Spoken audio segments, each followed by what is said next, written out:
খাদিজা তিনি বুঝে গেছেন এই যুবক তো জানতেন যুবক না। আল্লাহু আকবার জোরে বলেন। এ তো সাধারণ কোনো যুবক না। ঠিক আছে দিলাম। চাকরিটা দিলেন অল্প দিনের জন্য, কারণ রাকাল গেছে ছুটিতে, এ আবার আইলে পরে নবী কি চাকরিও বাতিল? এটা কিন্তু স্থায়ী না, অস্থায়ী চাকরি। আল্লাহর রাসূল তিনি বকরি রাখালি করেন। প্রথম দিন বকরি নিয়ে গেলেন, বকরি নিয়ে আবার ফেরত আসলেন। মাদান খাদিজাতুল কুবরা তিনি দেখতেছেন তার বকরি গত কয়েকদিন যাবত ওই রাখাল যেখানে নিয়ে যাইতো, রাখাল যেভাবে রাখালি করতো এত পেট ভরতো না, কিন্তু একদিন শুধু আমার নবী নিয়ে গেছেন, আনছেন বকরির পেট একদম ভরপুর। দ্বিতীয় দিন আবার পেট ভরপুর।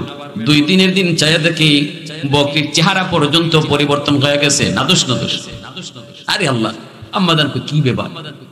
আমারই নতুন রাখাল, আমার নতুন কি কর আমার চাকরিতে নিয়োগকারী মুহাম্মদ এই বকরি রাখে কোথায়? আগেও তো বকরি রাখালি করছে আমার রাখালে, কিন্তু এভাবে তো পেট ভরে কোনোদিন আইছে না, সে রাখে কোথায়? একটু দেখতে হইব। বাড়ির ছাদের উপরে উঠে তিনি তাকালেন মরুভূমির দিকে, তাকায় দেখেন আমার নবী, তার নবী মার নবী তিনি বকরি রাখালি করেন, বকরিগুলা খাইতেছে আর তিনি এক জায়গায় বসে আছেন। প্রচন্ড গরম, মরুভূমি, উপরে রোদ। আর তখন তিনি আম্মাজান দেখেন, আল্লাহু আকবার, মুহাম্মাদুর রাসূলুল্লাহ যিনি এখনো নবী হন নাই কিন্তু হবেন।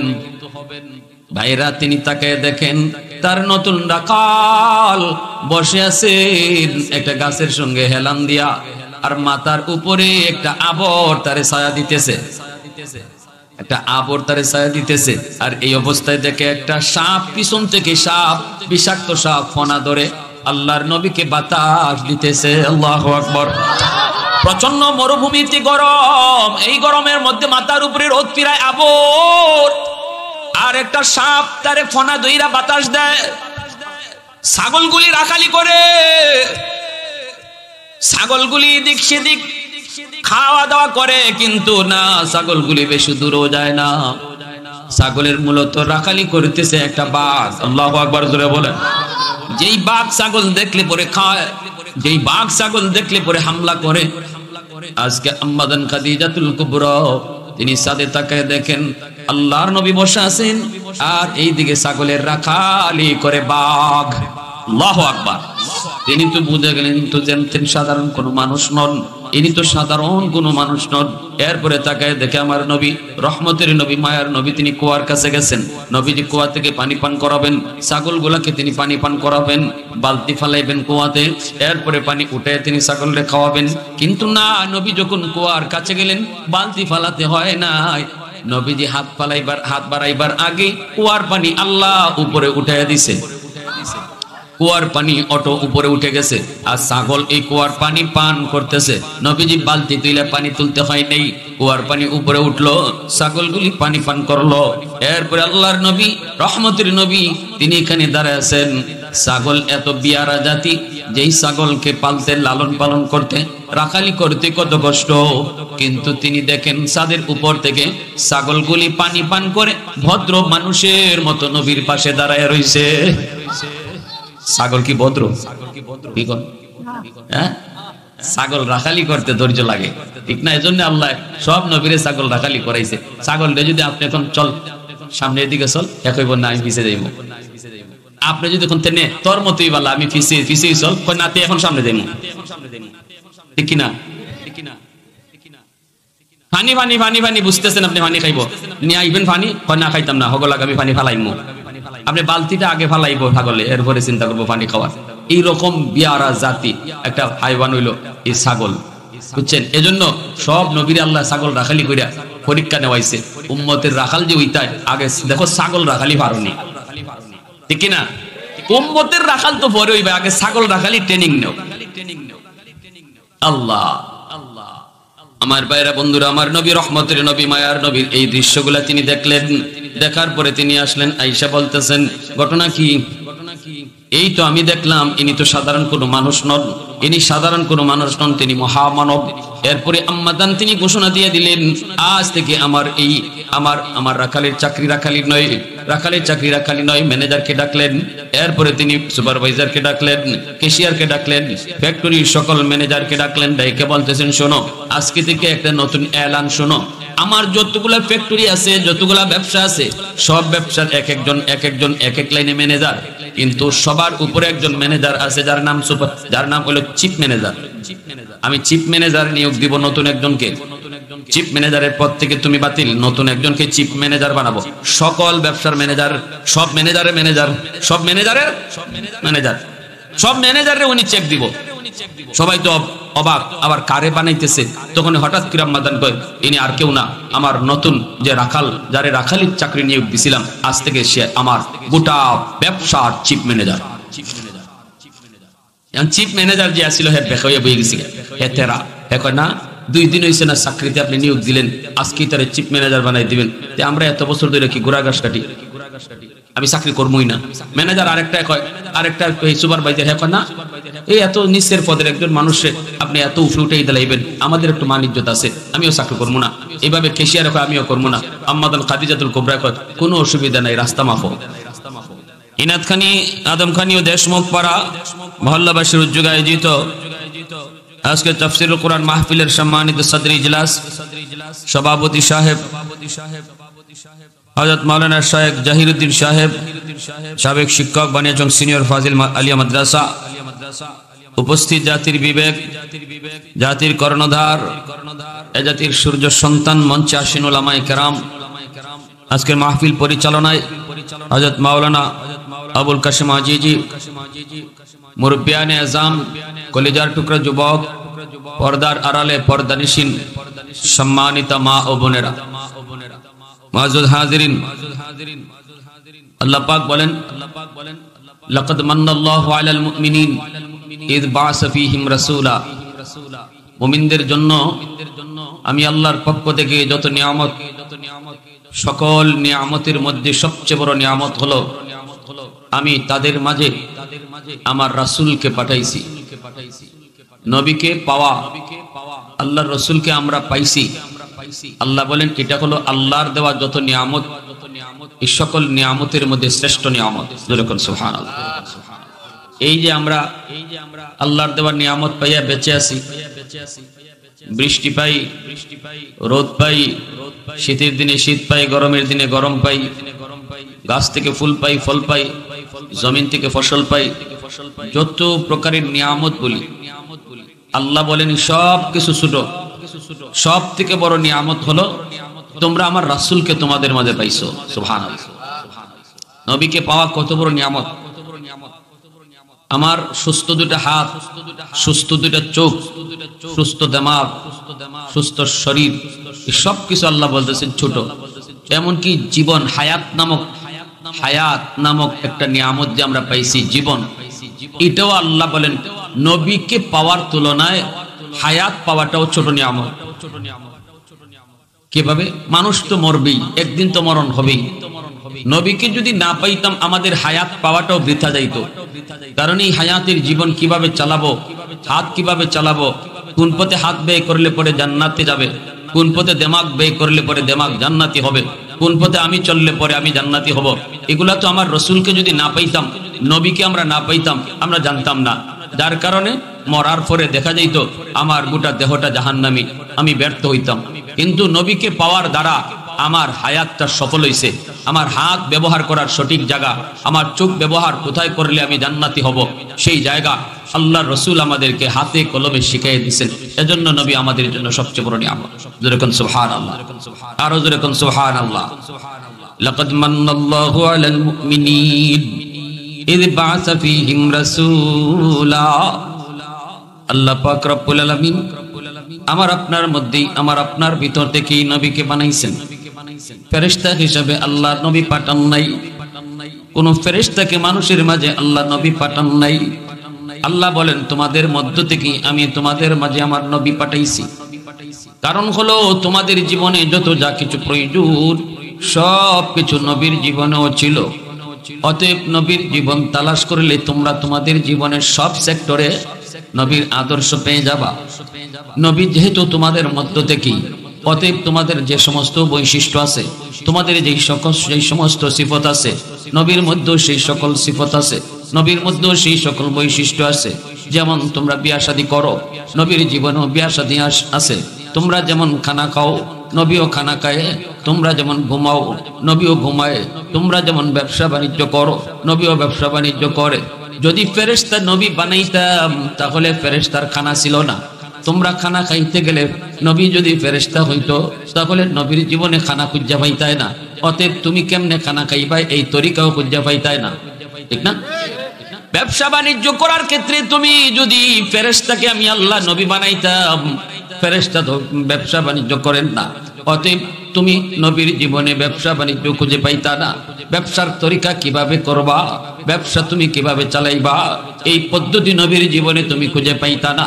এজন্য আল্লাহ পাক রব্বুল আলামিন কয়, এই দুনিয়ার বান্দা বান্দির দল, আমি আল্লাহ নবী বানাইছি তোমাদের মধ্য থেকে, তোমাদের মাঝে আমি নবী পাঠাইছি, এটাই তোমাদের কাছে সবচেয়ে বড় নিয়ামত। যখন সুবহানাল্লাহ। উলফত মে তেরি ওয়াইসি নে দান দান কো তোরা, বু বকর উমর নকশে কদম তেরা না ছোরা, বু বকর উমর নকশে কদম তেরা না ছোরা, আয়ো শাক নবী ওয়াকে असरार मदीना, सुल्तान का सुल्तान है सुल्तान मदीना, सरकार का सरकार है सरकार मदीना, गुलजार का गुलजार है गुलजार मदीना। मोहब्बतेर साथे आवाज दिया कोन আল্লাহু আকবার। তাহলে আমার নবীর জীবনে ব্যবসা বাণিজ্য আসেনি না নাই, বিয়া শাদী আসেনি না নাই, সব কিছু নবীর জীবনে আছে। অতএব আমিও যদি ব্যবসা বাণিজ্য করি, নবীর জীবনে ব্যবসা বাণিজ্য আছে, তাই আমি সেখান থেকে অনুসরণ করতে পারবো।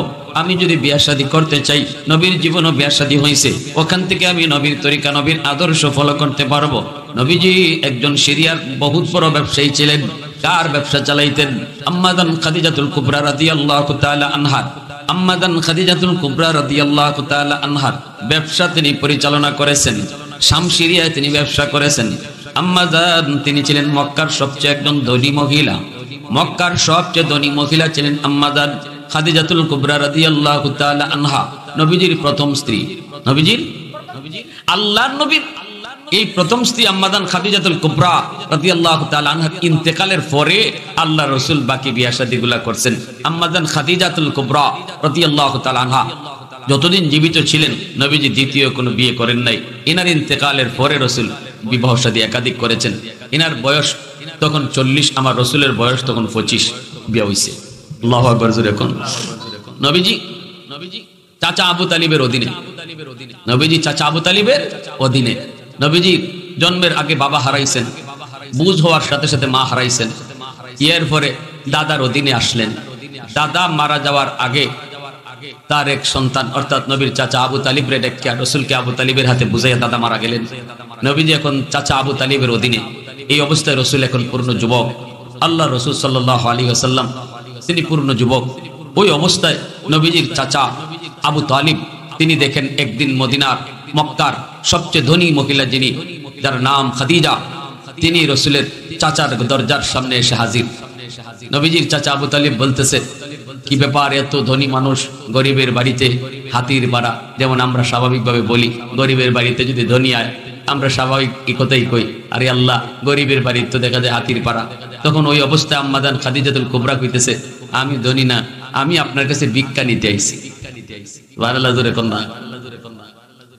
আল্লাহর নবী চাচা আবু তালিব কয়, খাদিজা তুমি হলে মক্কার সবচেয়ে ধনী ধনাঢ্য একজন মহিলা, মক্কার জমিনে এমন কোন মানুষ নাই যে তোমার সাহায্য পায় নাই, তুমি আমার কাছে ভিক্ষা নিতে আইছো, এটা কেমন কথা? তোমাকে ভিক্ষা দেওয়ার মতো আমার কাছে তো কিছুই নাই। কিন্তু আম্মাদান কইতেছে, না, আপনার কাছে ভিক্ষা নেওয়ার মতো একটা জিনিস আছে। কোন জিনিস একটু কোন বলেন, আপনি কোনটা চান, কি চান? আমার কাছে যদি এমন কোন জিনিস থাকে যেটা আমি আপনাকে দেওয়ার মতো বা যেটা আমার কাছে আছে, আপনি চাইছেন, এটা আমার যত প্রিয় হোক না কেন আমি এটা আপনাকে দিবই দিব। এই কথা বলতে আম্মাদান বলতেছেন, আমি আপনার ভাতিজা মুহাম্মদকে ভিক্ষা চাই, আমাকে আপনার ভাতিজা মুহাম্মদের বিবি বানায়া, তার স্ত্রী বানায়া, তার বধূ বানাইয়া আপনার ঘরের আপনার বাড়ির উঠান ঝাড়ু দেওয়ার একটু সুযোগ আমাকে দিবেননি? আল্লাহু আকবার। আপনার বাড়ির উঠান ঝাড়ু দেওয়ার সুযোগ একটু আমাকে আপনি দিবেননি, একটু দিবেননি? এই কথা বলতে নবীজির চাচা আবু তালিব তো অবাক হয়ে গেলেন। ঘটনা কি? যে খাদিজাকে বিয়ে করার জন্য মক্কার ধনী ধনী দুলালেরা পর্যন্ত লাইন ধরে আছে, সিরিয়াল ধরে আছে, সবাই তো খাদিজাকে বিয়ে করতে চায়। কারণ যেমন তিনি সুন্দরী তেমন তিনি ধনী, কোনো দিক দিয়েও তার কোনো অভাব নেই, বংশ তার ভালো, আবার অনেক সুন্দরী, আবার পুত পবিত্র, যার নাম যার উপাধি হলো তাহেরা। মক্কার মানুষ তাকে তাহেরা হিসাবে ডাকতো, পুত পবিত্র, কোনো দাগ নাই, কোনো কলঙ্ক নাই, এত সুনাম এত সুখ্যাতি, সর্বলাইনেই কোনো লাইনেই যার কোনো কমতি নেই। তাকে বিয়ে করার জন্য কত জমিদারের ছেলেরা পর্যন্ত পাগল, অথচ সেই খাদিজা কারো বিয়ের প্রস্তাবে রাজি না হইয়া সে নিজে প্রস্তাব নিয়ে আসছে আমার বাড়িতে আমার ভাতিজা মুহাম্মদের বউ হওয়ার জন্য। আল্লাহু আকবার। নবীজির চাচা আবু তালিব বলতেছে, খাদিজা আমার ভাতিজা উপযুক্ত, ভাতিজার একটা পরামর্শ লাগবে, মতামত লাগবে, আমার মতই শুধু হবে না, ভাতিজা মুহাম্মদের একটু মত লই। বলে ঠিক আছে আপনি মত লন। চাচা আবু তালিব আইসা বলতেছে, ভাতিজা মুহাম্মদ বাবার একটা সুযোগ আইছে, বহুত বড় সুযোগ আইছে। এ বাবা বহুত বড় সুযোগ আইছে। কি সুযোগ? কয় তো খাদিজা আমার বাড়িতে আইছে বিয়ের প্রস্তাব লইয়া, বাবা তুমি একটু রাজি হয়ে দাও, আমিও তোমার সুপারিশ করি, বাবা তুমি একটু রাজি হয়ে দাও। আল্লাহর নবী রহমতের নবী আমার আপনার নবী বলতেছে, চাচা যান রাজি হইতে পারি, তবে শর্ত আছে তিনটা। শর্ত কয়টা? যায়া বলেন আমার তিন শর্ত যদি মানে তাহলে আমি বিয়াতে রাজি। নবীর চাচা আবু তালিব খাদিজার কাছে আইসা বলে, খাদিজা আমার ভাতিজা মুহাম্মদ তোমাকে বিয়ে করতে রাজি আছে, তবে তিন শর্তে। আম্মাজান খাদিজাতুল কুবরা কয় শর্ত তিনটা না 99টা হইলো আমি রাজি। আল্লাহু আকবার জোরে কোন না, আর একটু জোরে কোন না, আল্লাহু আকবার। তিনটা আর চারটা বুঝি না, 99 শর্ত যদি হয় আমি রাজি। এত পাগল এত দেওয়ানা আমার নবীর জন্য কেন হলেন, কি জন্য হলেন? এই কথাটা যদি বুঝতে হয় তাহলে একটু পিছনে যাওয়া লাগবে। মনোযোগ কার কার আছে একটু হাত উঠে আল্লাহরে দেখান। আল্লাহ তুমি কবুল করো, জোরে কোন আমিন, আর একটু জোরে কোন আমিন। পিছনের কথাটা হলো নবীজি একজন 25 বছরের টাটকা যুবক, ওই অবস্থা আল্লাহর নবী তিনি খালি আনমনা হয়ে থাকেন। কি যেন নবীজি টেনশন করেন, কি যেন চিন্তা করেন। চাচা আবু তালিব কইতেছে, ভাতিজা তুমি এইভাবে আনমনা হয়ে থাকো, কি তালাশ করো, কি খুঁজো, কি চিন্তা করো? আসলে আমার রসুল তো অন্য কিছু চিন্তা করেন না, নবী চিন্তা করেন আল্লাহ তুমি যে আমারে বানাইছো, তুমি যে কায়নাত বানাইছো, ও মালিক তুমি কই, তুমি ধরা দাও না কেন? আল্লাহর ধ্যানে আল্লাহকে দেখার জন্য মূলত তিনি এরকম আনমনা হয়ে থাকতেন। হঠাৎ একদিন চাচাকে বলতেছেন, চাচা আমি একটা কাজ করব, আমি বেকার থাকতে পছন্দ করি না, আমাকে যে কোনো একটা কাজ দেন, আমি কাজে লেগে থাকতে চাই। চাচা বলতেছে, ভাতিজা তোমার দাদার কাছ থেকে আমি তোমারে চেয়ে নিছি, তোমার দাদা আমারে আমানত দিয়া গেছে, বাবা রক্ত বিচ্ছ হইলো তোমারে আমি ফালবো, তোমারে দিয়ে কাজ করাবো না। কিন্তু আল্লাহ রসুল বলে, চাচা আমি বেকার থাকবো না, আমারে কাজ দেন, আমি কাজ করব, কাজ করে খাবো, আমারে কাজ দিতে হবে। আল্লাহ রসুল সাল্লাল্লাহু আলাইহি ওয়াসাল্লাম যখন পিরাপিরি করতেছেন, চাচা আমার একটা কাজ দেন, আমি কাজ করব, তখন বলতেছে ঠিক আছে চলো। মক্কার সবচেয়ে ধনী এক মহিলা, তার নাম হলো খাদিজা, তার বিশাল ফ্যাক্টরি, তার বিশাল ব্যবসা বাণিজ্য, বিভিন্ন দেশে তার ব্যবসা বাণিজ্য, বিভিন্ন লোকজন তার আন্ডারে কাজকর্ম করে, কেউ ম্যানেজার, কেউ সুপারভাইজার, কেউ এরকম ক্যাশিয়ার। চলো যাই তার কাছে যাই দেখি কোনো কাজকর্ম আসেনি। আল্লাহ নবীর নিয়া নবীজির চাচা আবু তালিব আম্মাজান খাদিজাতুল কুবরা রাদিয়াল্লাহু তাআলা আনহার বাড়িতে হাজির। দরজার সামনে হাজির, দেখা মাত্রই আম্মাজান বলতেছে, আল্লাহু আকবার, এত বড় ধনী মানুষ, এত বড় দাবি মানুষ আমার বাড়িতে, এত বড় দাবি মানুষ আমার বাড়িতে। নবীজির চাচা আবু তালিব কয়, না গো খাদিজা আমরা তো বড় না, তুমি বড়। খাদিজা বলতেছে, না টাকা পয়সায় মানুষ বড় হয় না, সম্মানের দৃষ্টিতে যে বড় সেই মূলত বড়, ঠিক না? আপনার যে বংশ, ওই বংশের নাম হলো কুরাইশ বংশ। শুধু আরবের জমিনে নয়, তামাম দুনিয়ার মধ্যে এই কুরাইশ বংশের চেয়ে বড় কোনো বংশ নাই। তামাম দুনিয়ার ভিতরে কুরাইশ বংশই হলো সবচেয়ে বড় বংশ, সবচেয়ে সম্মানী বংশ। অতএব ওই বংশের মানুষ, ওই বংশের মানুষ আপনি আমার চেয়ে অনেক বড়, আপনি আমার চেয়ে অনেক দামি। এই কথা বলতে আল্লাহর নবী চাচা আবু তালিব কয়, খাদিজা ছোট বড় পরে রাখো, আগে একটা কাজ দাও, আগে একটা কাজ দাও। কোনো একটা কর্ম আসেনি, চাকরি আসেনি, তোমার কোনো ফ্যাক্টরিতে কোনো চাকরি হবে নি। আম্মা জান খাদিজাতুল কুবরা তখন বলে, কাজ করবো কেডায়? কয় করবো এই যে আমার বাতিজা লগে আইছে আমার সাথে। আম্মা জান নবীর চেহারার দিকে তাকাইলেন, তাকায় তারপরে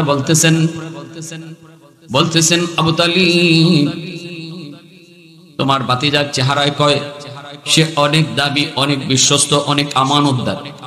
তারে আমারও মন চায় যে কোনো একটা চাকরি দিতে, কিন্তু এই মুহূর্তে আমার চাকরির কোনো পোস্ট খালি নাই, আছে শুধু একটা মাত্র পোস্ট, সেটা হলো ছাগল রাখালি। আমার একজন রাখাল কয়েকদিনের জন্য সে ছুটিতে গেছে, ছাগল রাখালি কয়েকদিনের জন্য দেয়া যাবে, কিন্তু এই মুহূর্তে এই কাজটা তোমাদের বংশের কাউকে দেওয়া ঠিক হবে না, আপনাদের বংশের কাউকে দেওয়া এই মুহূর্তে ঠিক হবে না। না না, এটা আপনাদের দ্বারা মানানসই কোনো কাজ নয়। ভবিষ্যতে আপনি খেয়াল রাখেন, যোগাযোগ রাখেন, যদি ভালো কোনো পোস্ট খালি হয় আমি আপনাকে খবর দিব। এই কথা বইলা নবীর চাচা আবু তালিব আমার আপনার নবীকে নিয়ে তিনি চলে আসবেন। ওই অবস্থায় নবীজি রহমতের নবী, মায়ার নবী কিছুদূর আইসেই তিনি বলতেছেন, চাচা চাচা আমাকে আপনি বাড়িতে ফেরত নিয়েন না, যে কাজটা খালি আছে ছাগল রাখালি করার যে কর্মটা, যে চাকরিটা আছে, আমি ওই চাকরিটাও করতে রাজি আছি। আল্লাহু আকবার জোরে কর। চাচা কয়, বাতিজা কও কি তুমি আমার বংশের একটা ইজ্জত আছে? আল্লাহ নবী কই, চাচা কর্ম, কোন কর্মকে ছোট করে দেখা ঠিক না, কোন কর্মকে ছোট করে দেখা ভালো মানুষের কাম না। যদি কর্মটা হালাল হয়, যদি কর্মটা হালাল হয়, সেটা যদি ছোট হয় এটাকে ছোট মনে করা ঠিক না, ভালো মানুষের কাম না। আর যদি কর্ম হারাম হয়, যত বড়ই হোক, এটাকে কখনো সম্মান করা এটাও ভালো মানুষের কাম না। হারাম কাজ যত টাকাই হোক, যেমন সুদের ব্যবসা, অল্প দিনে গরম, অল্প দিনে আঙ্গুল ফুলে কলা গাছ, সুদের ব্যবসা যারা করে, ঠিক না জোরে কোন?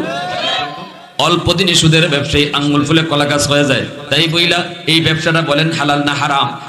আরো জোরে কোন হালাল না হারাম? আল্লাহ পাক রব্বুল আলামিন সুদকে হারাম করেছেন, ব্যবসাকে আল্লাহ হালাল করেছেন। অতএব সুদের ব্যবসাকে কখনো সম্মান করলে ঈমান থাকবে না। কর্ম যদি হালাল হয়, সেটা ছোট যদি হয়, এটাকে সম্মান করো। আল্লাহ কোন না কোন একটা উসিলায় তোমার আল্লাহ রিজিকের ব্যবস্থা করবে। আমি রিজিকের ব্যবস্থা করি না, রিজিকের ব্যবস্থা করেন কে? আল্লাহ। আমি যদি হালাল কাজ করি আর সেটা যদি ছোট হয়, ওই ছোট কাজটার উসিলায় রিজিকের ব্যবস্থা তো আল্লাহ করবে, ঠিক না ভাই? হ্যাঁ, আমার নবীর শিক্ষা, নবী বলতেছে কাজ যদি, চাকুরি যদি হালাল হয়, কর্ম যদি হালাল হয়, হোক সেটা বাদাম বিক্রি করা, হোক চানাচুর বিক্রি করা, হোক ডিম বিক্রি করা, হোক সেটা রিক্সা চালানো, হোক সেটা ভ্যান চালানো, হোক সেটা যে কোনো ছোট কাজ, হোক সেটা যে কোনো দোকানের ম্যানেজারি, হোক সেটা যে কোনো দোকানের মেসিয়ার, যদি সেটা কাজটা হালাল হয়, আমার রাসূল বলেন কখনো সেটাকে ছোট মনে করে দেখবা না। এই কর্ম হালাল হলে এটাকে সম্মান করো। আল্লাহ তোমার ছোট এই কাজটার দ্বারা তোমার রিজিকের ব্যবস্থা আল্লাহ করবে, ঠিক কিনা ভাই? এজন্য রিক্সাওয়ালারে কখনো হেয় চোখে দেখবেন না, বাদাম বিক্রি করে যারা, তারা হেয় চোখে দেখবেন না, ছোট চোখে দেখবেন না। চানাচুর বিক্রি করে হেয় চোখে দেখবেন না, পান বিক্রি করে হেয় চোখে দেখবেন না, কারণ ব্যবসাটা তার হালাল। হালাল কোন ব্যবসা, হালাল কোন চাকরি, হালাল কোন কাজ, হালাল কোন কর্মকে যদি আপনি ছোট চোখে দেখেন, হেয় চোখে দেখেন, তাহলে আল্লাহ নারাজ হয়। কে নারাজ হয়? জোরে বলেন, কে নারাজ হয়? এজন্যই তো আমার নানা শ্বশুর ফুলমে হাবিব সাহেব রাহিমাহুল্লাহ আজকে দুনিয়াতে নাই। এত বড় বুজুর্গ, এত বড় আল্লাহর ওলি ছিলেন। ইনি তো মাঝে মাঝে বাজারে আতর লইয়া বয়ে দিতেন। মুরব্বিরা জোরে কোন? আতর বেচতেন, এই বেচতেন, সেই বেচতেন, ছোট ছোট অল্প অল্প জিনিস, কম টাকার। আমরা তো অনেক সময় মনে করি এই লোকটা এত ছোট ব্যবসা করে চলে কেমনে, এই লোকটা আতর বেচা চলে কেমনে, এই লোকটা চানাচুর বেচা চলে কেমনে, আমি তো মাসে 20,000 30,000 টাকা রোজগার করেও চলতে পারি না, এই লোকটা ছোট্ট একটা ব্যবসা করে সংসার চালায় কেমনে। এর অর্থই হলো আল্লাহ পাক কয়, বান্দা রিজিক তোর হাতে না, রিজিক আমি আল্লাহর হাতে। কার হাতে রিজিক? প্রশংসা করবো কার? वहदत की हिफाजत नहीं बेकुव्वते बाजू, वहदत की हिफाजत नहीं बेकुव्वते बाजू, आती की कुछ कमी हक ले खुदा दाद, आती की कुछ कमी हक ले खुदा दाद। ऐ मर्द खुदा तुझको क़ुव्वत नहीं हासिल, जा बैठ किसी गार में अल्लाह को कर याद, जा बैठ किसी गार में अल्लाह का कर याद। ये सच है कि बातिल की तरफ दार नहीं हम, गद्दार न समझो हमें गद्दार नहीं हम। बोलों की तो रहनुम मिजाज अपना है नज़र, हम तीरी नहीं नेज़ा व तलवार नहीं हम। मुसलमाনের आवाज এখন আল্লাহু আকবার, আরো জোরে এখন আল্লাহু আকবার। আল্লাহর নবী বলতেছেন চাচা, উনি যে কইছে একটা চাকরি খালি সুযোগ আছে, এটা হইলো বকরি রাখালি, আমি এই চাকরিটাই করব।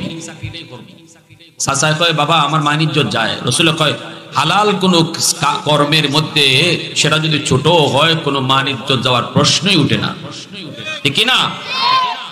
কর্ম কর্ম, কাজ কাজ হোক সেটা ছোট, যদি হালাল হয় মহব্বত করো, ভালোবাসো আর তাওয়াক্কুল করো কার উপর?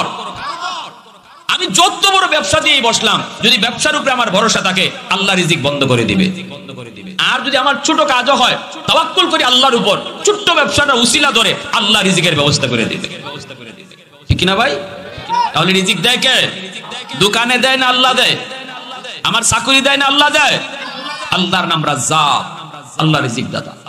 এবার চাচা লই আইছে, নবীর নিয়ে আবার ফেরত আসছে, এসে বলতেছে খাদিজা আমার ভাতিজা এই চাকরিটাই করব। আম্মা জান কয় একটু ভাববে চিন্তা কথা বলেন, আপনারা যে বংশের মানুষ, এই বংশের মানুষের জন্য এই চাকরি মানায় না। আল্লাহ নবী বলতেছে আমি ভাববে চিন্তাই বলছি, আমি এটাই করব, কোনো অসুবিধা নাই, কারণ আমি কোন কর্মকে কোনোদিন ছোট করে দেখি না, কোন কর্মকে আমি কখনো ছোট চোখে দেখি না। আমি না শুধু ভালো মানুষ, কখনো কোন কর্ম হালাল কোন কর্মকে ছোট করে দেখতে পারে না। এটা ভালো মানুষের খাসলত না, এটা ভালো মানুষের বৈশিষ্ট্য না। এই কথা বলতেই খাদিজা তিনি বুঝে গেছেন এই যুবক তো জানতেন যুবক না। আল্লাহু আকবার করে বলেন, এ তো সাধারণ কোন যুবক না। ঠিক আছে ঠিক আছে দিলাম, চাকরিটা দিলেন অল্প দিনের জন্য, কারণ রাকাল গেছে ছুটিতে, এ আবার আইলে পরে নবী কি চাকরিও বাতিল? এটা কিন্তু স্থায়ী না, অস্থায়ী চাকরি। আল্লাহ রাসূল তিনি বকরি রাখালি করেন, বকরি রাখালি করেন। প্রথম দিন বকরি নিয়ে গেলেন, বকরি নিয়ে আবার ফেরত আসলেন। মাদান খাদিজাতুল কুবরা তিনি দেখতেছেন তার বকরি গত কয়েকদিন যাবত ওই রাখাল যেখানে নিয়ে যাইতো, রাখাল যেভাবে রাখালি করতো এত পেট ভরতো না, কিন্তু একদিন শুধু আমার নবী নিয়ে গেছেন, আনছেন বকরির পেট একদম ভরপুর। দ্বিতীয় দিন আবার পেট ভরপুর। 2 দিনের দিন চাইয়া দেখি বকরির চেহারা পর্যন্ত পরিবর্তন হয়ে গেছে, নাদুস নাদুস। আরে আল্লাহ, আম্মাদান কি বেবা, আমারই নতুন রাখাল, আমার নতুন কি কর আমার চাকরিতে নিয়োগকারী মুহাম্মদ এই বকরি রাখে কোথায়? আগেও তো বকরি রাখালি করছে আমার রাখালে, কিন্তু এভাবে তো পেট পুরে কোনোদিন আইছে না, সে রাখে কোথায়? একটু দেখতে হইব। বাড়ির ছাদের উপরে উঠে তিনি তাকালেন মরুভূমির দিকে, তাকায় দেখেন আমার নবী, তার নবী মার নবী তিনি বকরি রাখালি করেন, বকরিগুলা খাইতেছে আর তিনি এক জায়গায় বসে আছেন। প্রচন্ড গরম, মরুভূমি, উপরে রোদ। আর তখন তিনি আম্মাজান দেখেন, আল্লাহু আকবার, মুহাম্মাদুর রাসূলুল্লাহ যিনি এখনো নবী হন নাই কিন্তু হবেন। ভাইরা তিনি তাকায় দেখেন তার নতুন রাখাল বসে আছেন একটা গাছের সঙ্গে হেলান দিয়া, আর মাথার উপরে একটা আবর তারে ছায়া দিতেছে, একটা আবর তারে ছায়া দিতেছে। আর এই অবস্থায় দেখে একটা সাপ, পিছন থেকে সাপ, বিষাক্ত সাপ ফনা ধরে আল্লাহর নবীকে বাতাস দিতেছে। আল্লাহু আকবার। প্রচন্ড মরুভূমিতে গরম, এই গরমের মধ্যে মাথার উপরে রোদ ফিরায় আবর, আর একটা সাপ তারে ফনা ধইরা বাতাস দেয়। ছাগলগুলি রাখালি করে, ছাগলগুলি দিক সেদিক খাওয়া দাওয়া করে, কিন্তু না ছাগলগুলি বেশি দূরও যায় না। ছাগলের মূলত রাখালি করতেছে একটা বাঘ। আল্লাহু আকবার জোরে বলেন। যেই বাঘ ছাগল দেখলে পরে খায়, যেই বাঘ ছাগল দেখলে পরে হামলা করে। আজকে আম্মাদান খাদিজাতুল কুবরা তিনি সাথে তাকায় দেখেন আল্লাহর নবী বসে আছেন, আর এই দিকে ছাগলের রাখালি করে বাঘ। আল্লাহু আকবার। তিনি তো বুঝে গেলেন তো জানতেন সাধারণ কোন মানুষ নন, ইনি তো সাধারণ কোনো মানুষ নন। এরপরে তাকায় দেখে আমার নবী, রহমতের নবী, মায়ার নবী, তিনি কুয়ার কাছে গেছেন। নবীজি কুয়া থেকে পানি পান করাবেন, ছাগলগুলাকে তিনি পানি পান করাবেন, বালতি ফালাইবেন কুয়াতে, এরপরে পানি উঠে তিনি ছাগলকে খাওয়াবেন। কিন্তু না, নবী যখন কুয়ার কাছে গেলেন বালতি ফালাতে হয় না, নবীজি হাত বাড়াইবার আগে কুয়ার পানি আল্লাহ উপরে উঠাইয়া দিছে। কুয়ার পানি অটো উপরে উঠে গেছে, আর ছাগল এই কুয়ার পানি পান করতেছে। নবীজি বালতি তুলে পানি তুলতে হয় নেই, কুয়ার পানি উপরে উঠলো, ছাগলগুলি পানি পান করলো। এরপরে আল্লাহর নবী, রহমতের নবী, তিনি এখানে দাঁড়ায় আছেন। ছাগল এত বিয়ারা জাতি, যেই ছাগলকে পালতে, লালন পালন করতে, রাখালি করতে কত কষ্ট, কিন্তু তিনি দেখেন ছাদের উপর থেকে ছাগলগুলি পানি পান করে ভদ্র মানুষের মতো নবীর পাশে দাঁড়ায় রইছে। ছাগল কি ভদ্র? হ্যাঁ, ছাগল রাখালি করতে ধৈর্য লাগে, ঠিক না? এজন্য আল্লাহ সব নবীরে ছাগল রাখালি করাইছে। ছাগলটা যদি আপনি এখন চল সামনের দিকে চল, কইব না আমি পিছিয়ে যাইব। আপনি যদি এখন তেনে তোর মতোই বলা আমি পিছিয়ে চল, কই না তুই এখন সামনে যাইব, ঠিক কিনা? পানি পানি পানি পানি বুঝতেছেন আপনি, পানি খাইব নিয়ে আইবেন, পানি কই না খাইতাম না, হগল আগে আমি পানি ফালাইমু। আপনি বালতিটা আগে ফালাইব ছাগলে, এরপরে চিন্তা করবো পানি খাওয়ার। এইরকম বিয়ারা জাতি একটা হাইওয়ান হইল এই ছাগল, বুঝছেন? এজন্য সব নবীর আল্লাহ ছাগল রাখালি কইরা পরীক্ষা নেওয়াইছে। উম্মতের রাখাল যে ওইটাই আগে দেখো, ছাগল রাখালি পারুনি, ঠিক কিনা? উম্মতের রাখাল তো পরে হইবে, আগে ছাগল রাখালি ট্রেনিং নেও। আল্লাহ আমার ভাইরা বন্ধুরা, আমার নবী, রহমতের নবী, মায়ার নবীর এই দৃশ্যগুলা তিনি দেখলেন। দেখার পরে তিনি আসলেন, আয়েশা বলতেছেন ঘটনা কি? এই তো আমি দেখলাম ইনি তো সাধারণ কোনো মানুষ নন, ইনি সাধারণ কোনো মানুষ নন, তিনি মহামানব। এরপরে আম্মাদান তিনি ঘোষণা দিয়ে দিলেন, আজ থেকে আমার রাখালের চাকরি রাখালি নয়, রাখালের চাকরি রাখালি নয়। ম্যানেজারকে ডাকলেন, এরপরে তিনি সুপারভাইজারকে ডাকলেন, ক্যাশিয়ারকে ডাকলেন, ফ্যাক্টরির সকল ম্যানেজারকে ডাকলেন, ডাইকে বলতেছেন শোনো, আজকে থেকে একটা নতুন এলান শোনো, আমার যতগুলা ফ্যাক্টরি আছে, যতগুলা ব্যবসা আছে, সব ব্যবসার এক এক লাইনে ম্যানেজার, কিন্তু সবার উপরে একজন ম্যানেজার আছে যার নাম হলো চিফ ম্যানেজার। আমি চিফ ম্যানেজার নিয়োগ দিব নতুন একজনকে। চিফ ম্যানেজারের পদ থেকে তুমি বাতিল, নতুন একজনকে চিফ ম্যানেজার বানাবো। সকল ব্যবসার ম্যানেজার, সব ম্যানেজারের ম্যানেজার, সব ম্যানেজারের ম্যানেজার, সব ম্যানেজারে উনি চেক দিব। সবাই তো অবাক, আবার কারে বানাইতেছে? তখন হঠাৎ করে আম্মাদান কয়, ইনি আর কেউ না, আমার নতুন যে রাখাল, যারে রাখালির চাকরি নিয়োগ দিছিলাম, আজ থেকে সে আমার গোটা ব্যবসার চিফ ম্যানেজার। চিফ ম্যানেজার যে আসছিল হে বেকা হয়ে বয়ে গেছে, হে তেরা, হে কয় না 2 দিন হয়েছে না চাকরিতে আপনি নিয়োগ দিলেন, আজকেই তার চিফ ম্যানেজার বানাই দিবেন। আমরা এত বছর ধরে কি গোড়া ঘাস কাটি, আমি চাকরি করবোই না। ম্যানেজার আরেকটা কয়, আরেকটা সুপারভাইজার, হ্যাঁ কয় না এই এত নিচের পদের একজন মানুষে আপনি এত উপরে উঠে দিলাইবেন, আমাদের একটু মান ইজ্জত আছে, আমিও চাকরি করবো না। এইভাবে কেশিয়ার কয়, আমিও করবো না। আম্মাদান খাদিজাতুল কুবরা কয়, কোনো অসুবিধা নাই, রাস্তা মাফো, চাকরি না করলে কোনো অসুবিধা নাই, যার যার বাড়ি দেখো। আল্লাহ নবী, রহমতের নবী, মায়ার নবী বলতেছেন না, আপনি এটা করবেন না, আমাকে আপনি চিফ ম্যানেজার এখন বানায়েন না, কারণ আমি এখনো ব্যবসা বাণিজ্য কিছু বুঝি নাই, এখনো বেশ কিছু বুঝি নাই। আম্মাজান কই, বুঝতে হবে না, আমি যা বোঝার সব বুঝছি। আল্লাহু আকবার, জোরে কোন। আপনার বুঝতে হবে না, আমি যা বোঝার সব বুঝছি। 90 দিনের জন্য আপনি শামশিরিয়ায় ব্যবসায় যান, 90 দিনের জন্য আমি আপনাকে শামশিরিয়া ব্যবসায় পাঠিয়ে দিলাম, এই যে নেন ব্যবসায় চলে যান। আর একজন এরকম ভাবে একজন সিআইডিও দিয়া দিয়েছেন, সাথে একজন লোকও দিয়া দিয়েছেন, আর বলছেন তুই যে যাবি আমার চিফ ম্যানেজারের সাথে, তুই যে যাবি, যাওয়ার সময় তুই সবকিছু লিখবি কি দেখছো, আসার সময় তুই সবকিছু দেখবে কি লেখছো। আল্লাহু আকবার, জোরে বল। তোরে আমি রাখলাম তার সফর সঙ্গী, খাদিম হিসাবে। আর শুধু খাদিম না, মূলত তুই একজন সিআইডি, তুই শুধু খালি কি আমার ম্যানেজারে কি করে না করে, তার সাথে কি হয় না হয়, সব তুই খালি লিখে রাখবি। 90 দিনের জন্য শামশিরিয়া পাঠিয়ে দিয়েছেন, আর বলছেন আপনি সিরিয়াতে চলে যান 90 দিনের জন্য, আর এই দিক আমি সামলাইতেছি, ম্যানেজার ট্যানেজার সুপারভাইজার এগুলারে সামলাইতেছি আমি। এগুলা গেছে বাড়িতে চাকরিটা কি চাইরা 2 দিন গেছে, গরো বউয়ে কয়, কি ব্যাপার, অফিসে যাও নাকি? চাকরি ছেড়ে দিছি। কেন? কয় আমাগরে বাদ দিয়া 2 দিন হয়েছে না, একজনে চাকরি নিছে রাখালি, এরপরে এই রাখাল এখন চিফ ম্যানেজার বানিয়ে দিয়ে দিছে, আমরা একটা ইজ্জত আছে না, আমি চাকরি ছেড়ে চলে আসছি। বউয়ে কয়, তো এখন বাতাই তো কর্তিকে গরো, চাউল কিনবো কেডা, মাছ কিনতো কেডা, ফুলাফানা যে 2 দিন ধরে খাওয়ার নাই, কারে ম্যানেজার বানাইছে না বানাইছে এটা তোমার কি? তোমার তুমি একটা তোমার চাকরি ঠিক মতো, তোমার বেতন ঠিক মতো আইলেই হয়েছে, তোমার একটা ফুড দিলেই হয়েছে। ম্যানেজার কারে বানাইলো, চিফ ম্যানেজার কারে বানাইলো, এটা নিয়ে তোমার এত মাথা কামানোর কি আছে? গড় চলতো নি নাকি? আমি আমার বাপের বাড়ির পথ দেখতাম, বোর ফেসার বুঝেন তো, এটা যদি ঠিক মতো পরে তাহলে হুশ থাকে না, ঠিক না? হ্যাঁ, যখন 3 জনের ঘর থেকে ফেসার আইছে, 3 জনের ঠিক মতো, 3 জনই আবার আইয়া মালিকের কাছে হাত জোর করে রাখা রয়েছে, ম্যাডাম ভুল হয়ে গেছি, মাফ করে দেন। আম্মাজান খাদিজাতুল কুবরা কয় মাফ করে দিমু, তবে শর্ত আছে, আগে কাগজে একটা স্বাক্ষর দাও। কয় এটা আবার কি স্বাক্ষর? কয় স্বাক্ষর লাগবেই, স্বাক্ষর দাও, আগে এটা লাগতো না এখন লাগবে। কয় কি? কয় স্বাক্ষরের কথা হইলো আমার চিফ ম্যানেজার যা করব কোনদিন আমার ম্যানেজারের বিরুদ্ধে কোনো টু শব্দ করতে পারবা না। আল্লাহু আকবার জোরে কোন না। কেমন আগে তো এমন ডাটা নিয়ে আসিল না, এখন ডাট হইছে না হইছে না?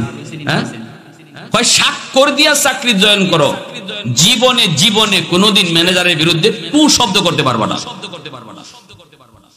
ঠিক আছে কি করবো আর, ওইদিকে ঘর থেকে প্রেসার আছে নানি, এই প্রেসার তো মনে হয়েছে, সাথে সাথে স্বাক্ষর দিছে, স্বাক্ষর দিয়া চাকরিতে নিয়োগ দিছে।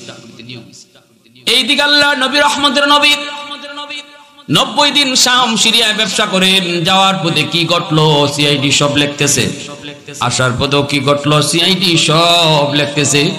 সিআইডি দেখে কি হাইরে সফা সঙ্গী দেখতেছে, আমার নবী যেই দিকে যায় ওই দিকে পাহাড় পর্বত সব কিছু নবীকে সালাম জানায়, পাথরের কোনা থেকে নবীকে সালাম জানায়, গাছ গাছালি নবীকে মাথা ঝুঁকায় ঝুঁকায় সালাম জানায়, এইভাবে নবীকে সালাম জানায়, পাথর থেকে আওয়াজ, সর্বদিক থেকে নবীকে সালাম জানায়, সুস্বাগতম জানায়। দৃশ্যগুলা সফর সঙ্গী সব দেখে আর কাগজে কলমে লিখি। এইদিকে আমার নবী দয়ার নবী শামসিরিয়া ব্যবসা করলেন, অনেক লাভ হলো ব্যবসায়, অনেক লাভ, নবীজি লাভ নিয়ে তিনি ফিরে আসবেন।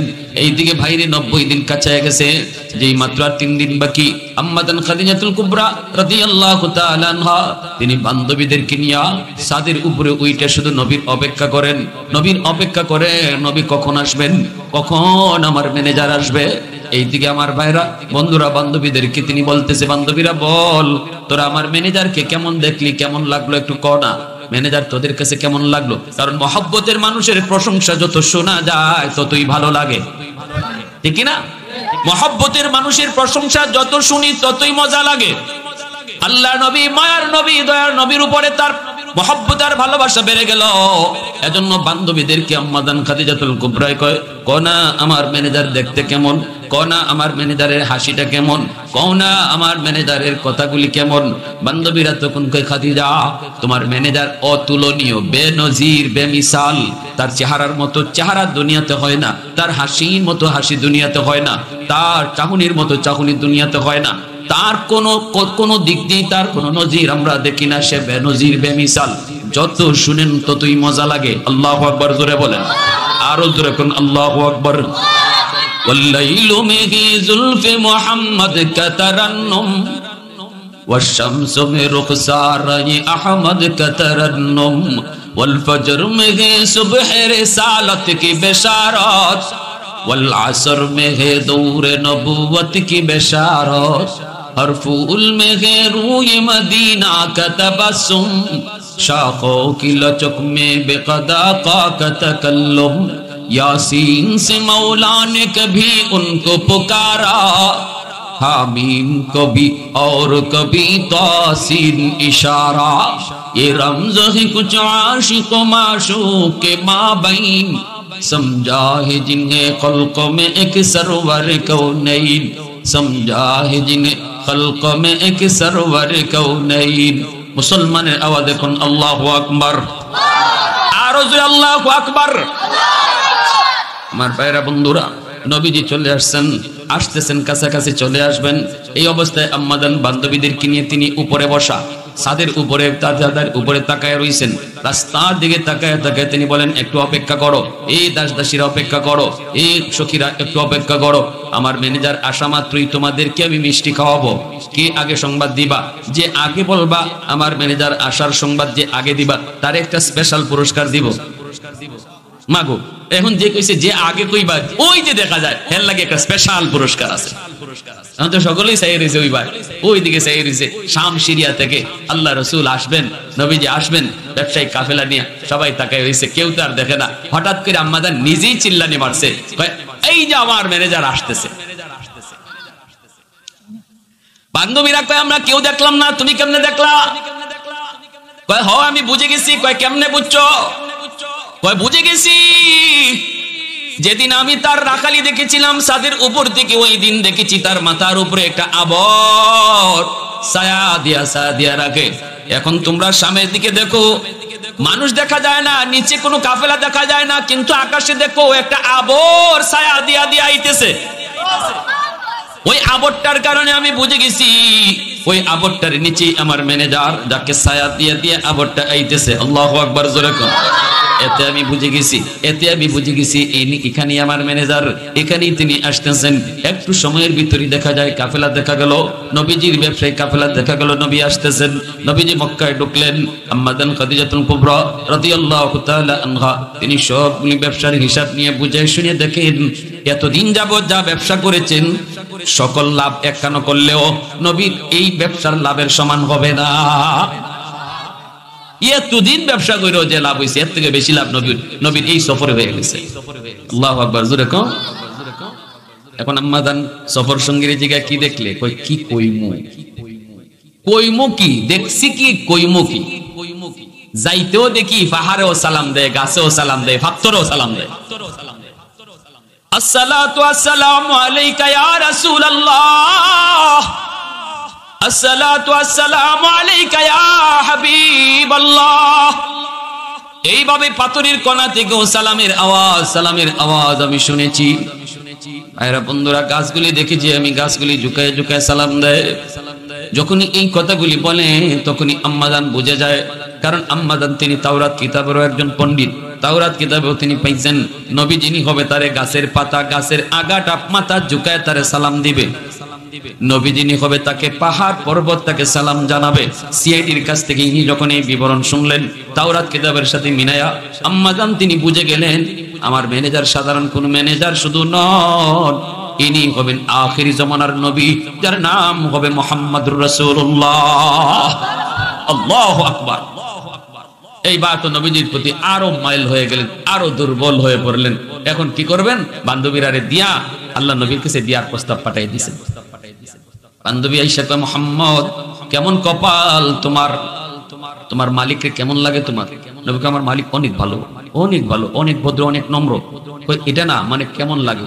রাসূলকে ভালো, ভালো তো ভালোই, ভালোর তো ভালোই বলবো। তখন সখীরা কয় এই করার প্রস্তাব দিছে। আল্লাহ রাসূল কয় ইন্না লিল্লাহি। এটা কেমন কথা? নবীজি পরের দিনে চাকরি ছেড়ে আইছে সোজা বাড়ি। আল্লাহ নবী চাকরি ছেড়ে সোজা বাড়ি আইয়ে চাচারে কইতেছে, চাচা আমি আর চাকরি করতাম না। চাচা আবু তালিব কয় কেন কি হইছে? কেন কি হইছে? কয় চাচা মহিলা অনেক ভালো, মহিলা অনেক ভালো, অনেক ভালো, তার সব ভালো, কিন্তু আছে মহিলা তো আমার দিকে নজর দিয়ে লাইছে। চাচা আমার তো অভিভাবক আছে, সবকিছু আছে, কিন্তু আমি কেমনে কই আমারে ডাইরেক্ট বিয়ের প্রস্তাব দিয়ে লাইছে, অতএব আমি আর চাকরি করতে রাজি। আমি আইছি, আমার বড় শরম লাগছে, আমি আইছি। আল্লাহ রাসূল সাল্লাল্লাহু আলাইহি ওয়াসাল্লাম যখন চাচাকে এই কথা বলছে, চাচা কয় বাতিজা খাদিজা তোর প্রস্তাব দিয়েছে বিয়া? বলে জি। কই বাতিজা আমাদের বিশ্বাসই হয় না। যে মহিলার লাগি বেটা আরব আরব আরব আজমের সব পাগল, কত ধনির দুলাল না, খালি রাজা বাদশার ফুলাইন পর্যন্ত পাগল তারে বিয়ে করার জন্য। উনি তোমার বিয়ের প্রস্তাব দিছে? রাসূল কয় হ্যাঁ চাচা এই জন্য তো আইছি আমি শর্মায়া। আল্লাহ রাসূল কয় আচ্ছা ঠিক আছে বাতিজা, আইসো ভালো করছো। পরের দিনে আম্মাজান খাদিজাতুল কুবরা সরাসরি বাড়িতে হাজির। আল্লাহু আকবার জোরে কোন। ও ভাই আমরা তো বিয়া শাদী করবার লাগি কন্যার বাড়ির জামাই দেয়, ওন তাই না আইসো নিজে জামাইর বাড়ি। আইয়ো আল্লাহ রাসূলের চাচারে কইতেছেন আমি ভিক্ষা চাই আপনার কাছে। নবীজি চাচা আবু তালিব কয় আমার কাছে আপনারে ভিক্ষা দেওয়ার মতো তো আমি জানি যে এমন কিছু নাই, আপনি এমন ধনী একজন মহিলা, বলে আছে আপনার বাতিজা মুহাম্মদের ভিক্ষা দেন। ওই যে বলছিলাম মনে আছে, শুরু কথা মনে আছে আপনাদের? তখন আবু তালিব বলছে যে ঠিক আছে তাইলে আমার বাতিজার একটু জিগাই, পরামর্শ নেই। বাতিজারে জিগাই আজকে না, বাতিজারে জিগাই গেছেন যায়া বলতেছেন বাতিজা এখন কি করবা কও। আল্লাহ নবী কয় 3 শর্তে আমি বিয়ে করব। 1 নাম্বার শর্ত হলো আপনার যত সম্পদ, আপনার যত বাড়ি, আপনার যত গাড়ি, সবগুলি বাড়ি আপনি দিয়ে দিবেন যাদের বাড়ি নাই, যারা ভূমিহীনদের মধ্যে আপনার বাড়ি সব দিয়ে দিবেন। এটা হলো 1 নাম্বার শর্ত। আম্মাজান খাদিজাতুল কুবরা কয় আমি রাজি আছি, সব বাড়ি আমি যতগুলা বাড়ি আছে সব বাড়ি যারা ভূমিহীন তাদেরকে দিয়ে দিব। আল্লাহু আকবার জোরে। 2 নম্বর শর্ত হলো আমি আপনাকে নিয়ে ভাঙ্গা করে থাকবো, হয়তো উপরে ছাউনি থাকবে না, বৃষ্টির পানিও পড়তে পারে, রোদও পড়তে পারে, এমন কোন ভাঙ্গা করে যদি আমি আপনাকে নিয়ে থাকি আপনার কোনো অবজেকশন থাকতে পারবে না। আম্মাজান খাদিজাতুল কুবরা কয় আমি রাজি আছি। আল্লাহু আকবার জোরে কইতেন না। এমনি নবীর চাচা আবু তালিব যায় কইতেছে বাতিজা, ও বাতিজা, বাতিজারে কইলাম তো একটু শর্তটা গাড়ায়া করতি, বাতিজা অনেকদিন অভাবের মধ্যে আছি, বাতিজা এইবার যে শর্তটা লাগাইবি অন্তত একটু সাসার পাশ ছায়া কইস। জীবনে তো কষ্ট কম করলাম না, ঠিক না, একটা চান্স যায়। বাতিজা কইছিল তো 99টা শর্ত লাগাইতে পারবি, তোরে কত কইলাম যে আরো কিছু তুই একটা বাড়া বেটা শর্ত, তুই তো বাড়াইলে না, 3টে তুই রাখলি, তো রাখছো যখন বাতিজা তো অন্তত গাড়াইয়া কইও, এখন একটু বুঝতে কইও। এইবার আল্লাহর নবী কয় ঠিক আছে, 3 নম্বর আরেকটা শর্ত রয়ে গেছে। কয় কি শর্ত? নবীজি চাচা কানে কানে কয় বাতিজা একটাই কিন্তু রইছে, খালি একটু বুঝতে কইও। আল্লাহর নবী কয় 3 নম্বর শর্ত হলো আপনার যত সম্পদ, ভাই কথা কইতে চাচা খুশি, মানে যে মনে করছে এখন রাসূল কইলিব সব সম্পদ আমারে দেলাইবা, চাচা খুশি তো। আল্লাহর নবী যেই মাত্র কইছে আপনার সব সম্পদ, এমনি চাচা তো মনে খুশি, কিন্তু নবী কয় না না, আপনার সকল সম্পদ আরবের গরিব অসহায় মিসকিন মানুষের কাছে দান করে দিতে হবে। যেই মাত্র নবী শর্ত কইছে এমনি চাচা আবু তালিব কয় তোর বিয়া তুই কর, আমি গেলাম। ভাইয়ের আমার, এজন্য আম্মাদান খাদিজাতুল কুবরা রাদিয়াল্লাহু তাআলা আনহার যত সম্পদ ছিল সব সম্পদ তিনি আল্লাহর নবীর কদম মোবারকে দিয়ে দিয়েছেন, নবীজির কদম মোবারকে দিয়ে দিয়েছেন।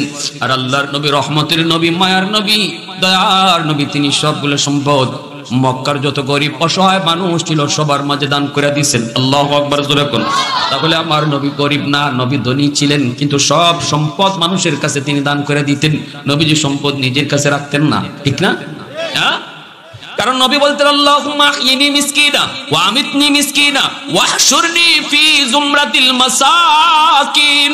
আল্লাহ নবী বলতেন আল্লাহ দুনিয়াতে তুমি আমাকে মিসকিনি হালতে রাখো, মরণ পর্যন্ত তুমি আমাকে মিসকিনি হালতে রাখো, হাশরের মাঠেও তুমি মিসকিনদের হালতে তোমার সাথে আমাকে উঠাইও। আল্লাহুম্মা আমিতনি মিসকিনা ওয়াহশুরনি মিসকিনা ওয়াহশুরনি ফি জুমরাতিল মাসাকিন। এই দোয়াটা আল্লাহর নবী করতেন। নবী সব সময় এরকম দুর্বল থাকতেন, মিসকিন থাকতেন, গরিব থাকতে পছন্দ করতেন। আম্মা জান আয়েশা সিদ্দিকা রাদিয়াল্লাহু তাআলা আনহা বলেন, নবী গো কেন আপনি সব সময় গরিব থাকতে পছন্দ করেন? নবী কয় আয়েশা, কারণ হলো গরিব মানুষ ধনী মানুষের 500 বছর আগে জান্নাতে ঢুকবো। ইন্নামাল ফুকারা ইয়াদখুলুনাল জান্নাতা ক্বাবলাল আগনিয়া বি500 সানা আও কামা ক্বালা নবী আলাইহিস সালাম। আল্লাহ নবী কয় 500 বছর আগে গরিব জান্নাতে ঢুকবো। এ যুবক, আমার নবী দয়ার নবী বলেন একই মসজিদে নামাজ পড়েছে একজন ধনী আর একজন গরিব, দুজন সমান তালে মুসল্লি, দুজন একই ক্যাটাগরির মুসল্লি, দুজন একই ক্যাটাগরির ইমানের হালতে একরকম, আমলও তাদের একরকম। এরপরও মরার পরে যখন জান্নাতে যাওয়ার ফালা আইব তখন আমার রাসূল কয় ধনীরে আল্লাহ 500 বছর পরে দিব, গরিবরে 500 বছর আগে দিব। সুবহানাল্লাহ জোরে কম। আমলের ক্যাটাগরি সমান, দুইজনের সমান আছিল, হিসাব মতে দুইজন একসাথে ঢুকবার কথা জান্নাত। এরপরে রাসূল কয় এর একসাথে ঢুকবার মানুষও যদি গরিব ধনী হয় তাহলে গরিবরে আল্লাহ 500 বছর আগে জান্নাতে ঢুকবার সুযোগ দিব। কেন? কারণ হলো দুনিয়ার জগতে আল্লাহ গরিবরে কম দিছে আর ধনীরে বেশি দিছে, ঠিক না? দুনিয়াতে ধনী একটু তার চেয়ে সুযোগ বেশি পাইছে সুখ শান্তিতে থাকার। এই সুখ শান্তিতে থাকার ব্যবস্থাটাও করছে কারা? আল্লাহই করছে। ধনীর আল্লাহ ধন দিছে, ধনীর আল্লাহ একটু ভালো মন্দ খাওয়ার সুযোগ দিছে, গরিবের আল্লাহ এতটুকু দেয় নাই, গরিবে এতটুকু পায় নাই। কিন্তু আল্লাহ পাক রব্বুল আলামিন কতটুকু ইনসাফ করেন ওয়ালা। আল্লাহ কয় ধনী শুন, তোরে আমি দুনিয়াতে সুযোগ দিছি গরিব থেকে বেশি। তুই যা মন চায় তা খাইতে পারছো, বাজার থেকে কিনতে পারছো, যেভাবে মন চাইবে ঘুমাইতে পারছো। তোমার ভালো একটা শীতের দিনে কম্বল দরকার, কম্বল কিনতে পারছো। কিন্তু গরিবে খেতার মধ্যে ঘুমাইছে, আমি আল্লাহই ব্যবস্থা করছি। এই যে তোমাদের মধ্যে দুনিয়াতে একটা তফাৎ করলাম, মরণের পরে যখন জান্নাতের সুখ শান্তির ব্যবস্থাটা আইব, এই জায়গার মধ্যে আমি এটা রিকভার করবো। সুবহানাল্লাহ জোরে কোন। এখানে আমি রিকভার করবো, এখানে আমি এই তফাৎটা দূর করবো। দুনিয়াতে তুমি ছিলা তার চেয়ে সুখ শান্তির দিক দিয়ে কিছুদিন বেশি, পরকালের জান্নাতে সুখ শান্তির ব্যবস্থা করার ক্ষেত্রে তোমার 500 বছর আগে আমি গরিবরে জান্নাতে দিয়া দুনিয়াতে তারে যে কম দিছিলাম এই গ্যাপটা পূরণ করে দিমু। আওয়াজ দিয়া কন্যা সুবহানাল্লাহ, আর একটু জোরে কন্যা সুবহানাল্লাহ।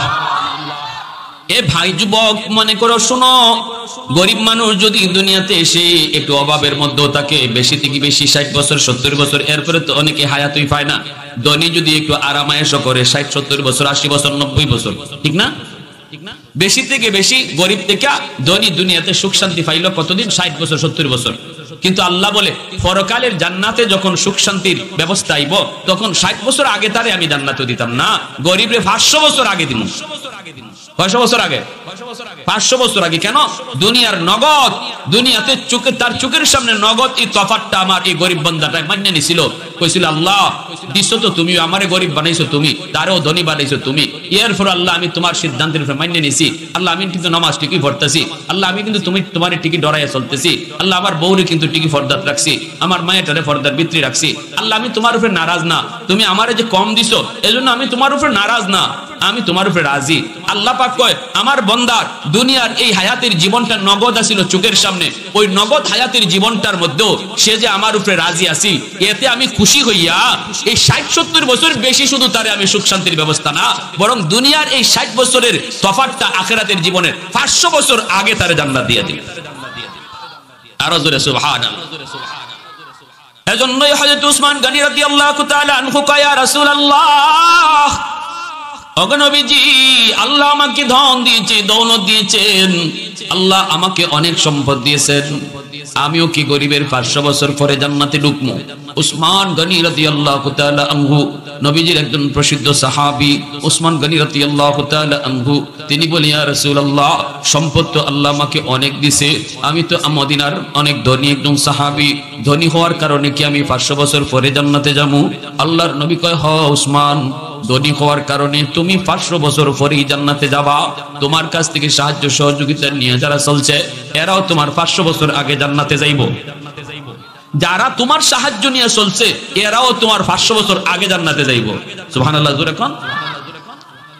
উসমান গনি রাদিয়াল্লাহু তাআলা আনহু বলে ইয়া রাসূলুল্লাহ, ওগো নবীজি, তাহলে এই সম্পদ দিয়ে আমার কি হলো? কি দরকার ছিল আমার এই সম্পদের? যেই সম্পদ আমাকে জান্নাতের প্রতিযোগিতায়, জান্নাতে যাওয়ার প্রতিযোগিতায় আমাকে পিছিয়ে দিল আর আমার সঙ্গী সাথীদেরকে আমার আগে বাড়ায় দিল, এই সম্পদ আমার কি দরকার ছিল? নবী গো, আমি তো সম্পদের হক আদায় করি, আমি তো যাকাত দেই, আমি তো হালাল পন্থায় সম্পদ কামাই করি, হালাল পন্থায় সম্পদ ব্যয় করি, একটা টাকাও আমি হারাম পন্থায় সম্পদ আয় করি না, ব্যয় করি না, তাহলে আমি কেন 500 বছর পরে জান্নাতে যাইমু? আল্লাহ নবী কয় হ, এরপরও তুমি 500 বছর পরেই যাইবা। কেন? রসুল কয় কেন একটু বুঝতে চাও? বলে হ। আল্লাহ রসুল কয় তাহলে নিজেই কও, কেনটা তোমার বুঝাই দেই, কেন ধনী পরে যাইব, গরিব কেন আগে যাইব, একটু বুঝাই তোমার। রসুল নিজে কয় তুমি দাঁড়াও দাঁড়াও দাঁড়াও। উসমান গনি তিনি মদিনার মসজিদে দাঁড়াইছেন। আল্লাহ নবী কয় উসমান, এবার বলো বলো আজ সারাদিন তুমি কি খাইছো? উসমান গনি কয় ইয়া রাসূলুল্লাহ, ঘুম থেকে ওঠার পর বাসি রুটি আর বাসি কিছু গোশত ছিল খাইছি, এরপরে নাস্তার সময় নাস্তা করেছি, দুপুর বেলা বোনা গোশত আর রুটি খাইয়া আপনার দরবারে এসেছি। আল্লাহর নবীকে উসমান ঠিক কথাই কইছো, সঠিক জবাব দিয়েছো, হালাল খানা তুমি খাইছো, হালাল খানা খাই আমার কাছে আইছো। কিন্তু উসমান রে শোনো, পরে সবাই তো কান্দে, আব্দুল্লাহ সারাদিনে একটা খেজুরও খাওয়ার সৌভাগ্য জুটে নাই। মায়ার নবী দয়ার নবী কান্দে আর বলতেছে আব্দুল্লাহ রে কিছুই বুঝি খাওয়ার পাও নাই? বলে না গো নবী, কিছুই খাইতে পাই নাই। আল্লাহর নবী তখন কয় উসমান একদিনে হিসাব চাইছি, জবাব তুমি তো সম্পদ হালাল পথে কামাই করছো, হালাল পথে ব্যয় করছো, কিন্তু সময় লাগবে বেশি, কারণ তোমার সম্পদ বেশি, সময় লাগবে তোমার বেশি। জবাব কিন্তু ঠিকই দিতেছো, সবই ঠিকই দিতেছো, সঠিক উত্তর দিতেছো, কিন্তু সম্পদ বেশি হয় লিখতে জবাব দিতেও টাইম লাগতেছে। কিন্তু তোমার পিছনে যখন আমার আব্দুল্লাহর মতো গরিব সাহাবী লাইনে দাঁড়ায় থাকবে, আল্লাহ পাকের মায়ার নজর যায় পড়বার, আল্লাহ দেখবো তার সম্পদ এক যারা, এক কথায় জবাব দিয়ে সে পারবো। এত লম্বা সময় তোমার পিছনে আল্লাহ তারে দাঁড় করায় রাখবে না। আল্লাহ বলবে, আব্দুল্লাহ তোমার তো হিসাব কম, তুমি বাইপাস, আমি আল্লাহর কাছে আসো। আল্লাহু আকবার, আরো জোরে আল্লাহু আকবার। এই ধনীদের পিছনে গরিবরা তাইকো না, গরিবরা বাইপাস, আমি আল্লাহর কাছে হিসাব দিতে আসো। ধনীদের লাইট এ ওসমান, তোমার হিসাব দেওয়ার শেষ হওয়ার বহু আগে আব্দুল্লাহ কম কথায় জবাব দিব, কারণ হিসাব তার কম, সম্পদ কম হওয়ায় আল্লাহ পাক রব্বুল আলামিন 1 বছর 2 বছর না, 500 বছর আগে, মিনিমাম 500 বছর আগে আব্দুল্লাহরে জান্নাত দিয়ে দিব। একটু জোরে কও না সুবহানাল্লাহ, আরো জোরে সুবহানাল্লাহ। কোন গরিব রে, কোন গরিব রে, যেই গরিবে নামাজ পড়ে না? কোন গরিব রে যে গরিবে নামাজ পড়ে না? কোন গরিব রে যেই গরিবে পর্দা করে না? না, ওই গরিব যে গরিবী হালতে আল্লাহর কদমে সাজদা দিতেছে, এক যারাও আল্লাহর উপরে কোনো কি আসে না, আল্লাহর উপরে কোনো অভিযোগ করে না, এই কথা কয় না, নামাজ পড়ে কি হইতো, নামাজ পড়ে কি হইতো, দুনিয়ায় তো কিছু পাইলাম না। আর দেখো, হ্যাঁ, যে লোক নামাজ পড়ে না, হ্যাঁ রে আল্লাহ কি পরিমাণ টাকা দিছে, কি পরিমাণ দৌলত দিছে, হে খালি উফরি দিয়ে উঠে, হে খালি উফরি দিয়ে উঠে, খালি বিল্ডিং উফরি দিয়ে তোলে, তার নামাজ পড়ে কি হইতো? সুদের ব্যবসা করে যদি হে এত টাকার মালিক হইলো, আমি নামাজ পড়ে কি হইতো? এই ধরনের কথা কয় না, বরং আল্লাহ দুনিয়ার এই হায়াতের জীবন অল্প দিনের জীবন, আজ আছে কাল নাই, কখন কার মৌত হয় কেউ জানে না, কার ঘুম কখন তার শেষ ঘুম হয় কেউ জানে না। আল্লাহ আমি তোমার এই সিদ্ধান্তের উপরে সবর করলাম। আল্লাহ এরপরেও সে গরিবে হালতে নামাজ পড়ে, বউ বাচ্চারে পর্দার ভিতরে রাখে, মেয়েটারে পর্দার ভিতরে রাখে, বাচ্চাগুলোরে কোরআন শিখায় এবং নিজেও হালাল পথে চলে, আল্লাহরে ডরায়, হারাম কামায় না, হারাম পথে যায় না। আল্লাহ বলেন ওই গরিব মানুষগুলোকে আমি আল্লাহ কিয়ামতের মাঠে নিজের হাতে পুরস্কার দিব। কেমনে? কয় 500 বছর আগে তারে জান্নাত দান করব। একটু জোরে কর না সুবহানাল্লাহ, আরো জোরে কর সুবহানাল্লাহ। ভাইরা আমার, এজন্য লম্বা কথা না, অল্প কথা, আমরা এটাই বুঝলাম যে আল্লাহ পাক রব্বুল আলামিন এই দুনিয়ার জীবনে আল্লাহ পাক মানুষের কাছ থেকে আমল চায়, নেক আমল চায়। আল্লাহ দেখে বান্দা, এই যে দেখেন যে মানুষটা গরিব অবস্থায় আল্লাহ যা দিছে এর উপরে খুশি। রাসূল কয় সে যদি কম আমলও করে, আল্লাহ তার কম আমলের উপরে আল্লাহও খুশি। যে আল্লাহর দেওয়া কম রিজিক পাইয়া আল্লাহর উপরে খুশি, আল্লাহও তার কম আমল পাইয়া তার উপরে খুশি। দেখেন একজন ধনী, রাসূল কয় একজন ধনী ফজরের নামাজ পড়া বা মাগরিবের নামাজ পড়ে আল্লাহর কাছে হাত উঠাইছে, একজন গরিবও হাত উঠাইছে। ধনী তার হাতের সাথে 10,000 দিরহাম আল্লাহর ঘর মসজিদে দান করছে, আল্লাহর ঘর মসজিদে 10,000 দিরহাম মানে মনে করেন 10 লাখ টাকা আল্লাহর ঘরে দান করছে, আর গরিবেও খালি হাত উঠাইছে। এই অবস্থায় রাসূল কয় গরিবের খালি হাতের দোয়া আল্লাহর কাছে আগে কবুল হয়ে যাবে। জোরে কন্যা সুবহানাল্লাহ। ধনী কিন্তু হাতও তুলছে, দানও করছে, তবুও তার দোয়া পরে কবুল হবে, গরিবের খালি হাতের দোয়া আল্লাহর কাছে আগে কবুল হবে। আল্লাহ পাকের ইনসাফ, আল্লাহ পাকের ইনসাফ। আল্লাহ কয় তোমার সম্পদ দিছি তো তুমি দিছো, আমার বান্দারে দিছি না।